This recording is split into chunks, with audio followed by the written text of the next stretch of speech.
লাগুনি। মাংস তো আজকে খাবোই, কিন্তু শাশুড়ি মার যা নাক, যদি গন্ধ পেয়ে যায় তার জন্য আমি আছি তো। No, no, no, no. ও কি সেন্ট দিচ্ছ কেন? মা, বাড়িতে সুগন্ধি থাকলে দেবদেবীরা খুশি হয়। ও ঠিক আছে, আমি মন্দির থেকে ঘুরে আসি, তোমরা তাড়াতাড়ি রান্নাটা সেরে ফেলো।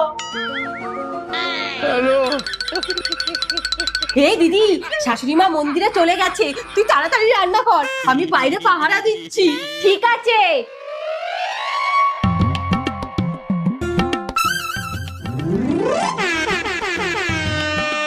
বৌমা, 哎呦我的妈！ কি ব্যাপার আজকে হঠাৎ এত ভক্তি? কিছু তো একটা ব্যাপার আছে। বৌমা, রান্না হলো? না মা, আর একটু। আমাকে একটু তোমাদের ননদের